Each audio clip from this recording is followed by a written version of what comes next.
ಇನ್ನು ಬಸವ ಕಲ್ಯಾಣದಲ್ಲಿ ಮತ್ತೆ ಶಿವಸೃಷ್ಟಿಯ ವಿಚಾರ ಈಗ ಮುನ್ನೆಲೆಗೆ ಬಂದಿರುವಂತದ್ದು. ಕಲ್ಯಾಣಕ್ಕೆ ಬಂದ ಅನುದಾನವನ್ನ ಹುಮ್ನಾಬಾದ್ ಮತಕ್ಷೇತ್ರಕ್ಕೆ ನೀಡಲಾಗಿದೆ ಅಂತ ಶಾಸಕ ಶರಣು ಸಲ್ಗಾರ್ ಎಂಜಿ ಮೂಳೆ ವಿರುದ್ಧ ಆರೋಪವನ್ನ ಮಾಡಿದ್ರು. ಅವರ ಆರೋಪಕ್ಕೆ ವಿಧಾನ ಪರಿಷತ್ನ ಸದಸ್ಯರಾಗಿರುವಂತಹ ಎಂಜಿ ಮೂಳೆ ಇವತ್ತು ತಿರುಗೇಟನ್ನ ಕೊಟ್ಟಿದ್ದಾರೆ. ಅದು ಶುದ್ಧ ಸುಳ್ಳು. ಶಿವಸೃಷ್ಟಿ ನಿರ್ಮಾಣ ನನ್ನ ಕನಸಾಗಿತ್ತು. ಶಿವಸೃಷ್ಟಿ ನಿರ್ಮಾಣಕ್ಕಾಗಿಯೇ ನಾನು ಬಿಜೆಪಿಯನ್ನ ಸೇರಿದ್ದೆ.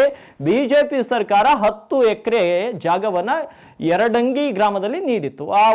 ಆ ಜಾಗವನ್ನ ನಾವು ಕಲ್ಯಾಣದಲ್ಲಿ ಗುರುತಿಸಿದೀವಿ. ಭಗವಂತ ಖೋಬಾ ಅವರ ಸಹಾಯದಿಂದ ನಾವು ಕಲ್ಯಾಣದಲ್ಲಿ ಜಾಗವನ್ನ ಗುರುತಿಸ್ತಿದೀವಿ. ಕಾಲಮಿತಿಯೊಳಗೆ DPR ಆಗದ ಕಾರಣ ದುಡ್ಡು ವಾಪಸ್ ಹೋಯ್ತು.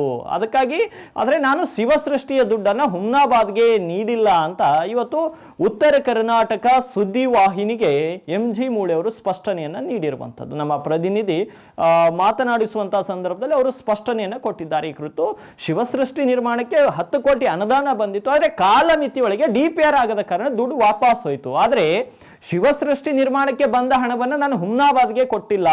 ಆದ್ರೆ ಘಾಟ್ ಬೋರಲ್ ರಸ್ತೆಗೆ 2 ಕೋಟಿ ರೂಪಾಯಿ ಅನುದಾನದಲ್ಲಿ ಬಿಡುಗಡೆ. ಆದ್ರೆ ಅದು ನನ್ನ ಪರ್ಸನಲ್ ಅನುದಾನದಲ್ಲಿ, ಅಂದ್ರೆ KKRDB ಇಂದ ಮತ್ತೆ ಬೇರೆ ಬೇರೆ ಕಡೆಯಿಂದ ಹಣ ಬರುತ್ತಲ್ಲ, ಅದರಲ್ಲಿ ನನಗೆ ಬಂದು MLC ಫಂಡ್ ಅಲ್ಲಿ ಅದಕ್ಕೆ ಕೊಟ್ಟಿದ್ದೀನಿ ಹೊರತು ಇದರಲ್ಲಿರುವಂತಹ ದುಡ್ಡು ನಾನು ಬೇರೆ ಕಡೆ ಕೊಟ್ಟಿಲ್ಲ.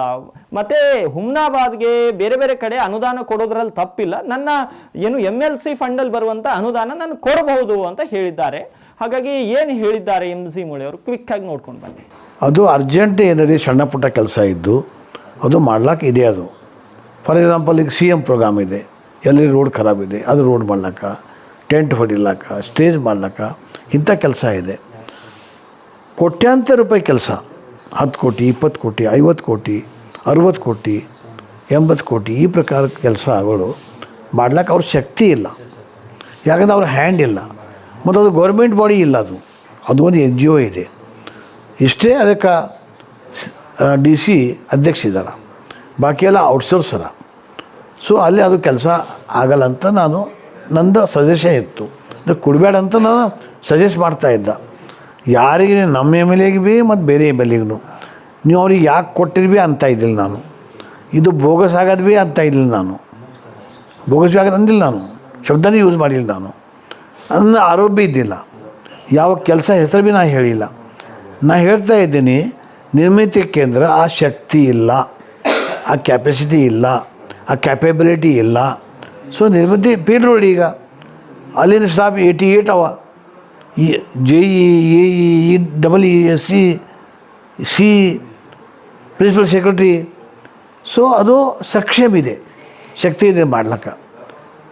ಅವ್ರಿಗೆ ದೊಡ್ಡ ಕೆಲಸ ಕೊಡಬೇಕು, ಟೆಂಡರ್ ಆಗಬೇಕು, ಟೆಂಡರ್ ಕ್ವಾಲಿಫೈ ಆಗಬೇಕು, ಕಾಂಪಿಟೇಷನ್ ಆಗಬೇಕು, ಪ್ರೊಫೆಷ್ನಲ್ ಜನ ಬರ್ತಾರೆ. ನಿರ್ಮಿತಿ ಕೇಂದ್ರ ಪ್ರೊಫೆಷ್ನಲ್ ಜನ ಬರಲ್ಲ, ಯಾಕಂದ್ರೆ ಟೆಂಡರೇ ಇಲ್ಲಲ್ಲ. ಸೊ ಆ ಸಲಕ್ಕೆ ಇದು ನಂದು ಇದು ಇತ್ತು.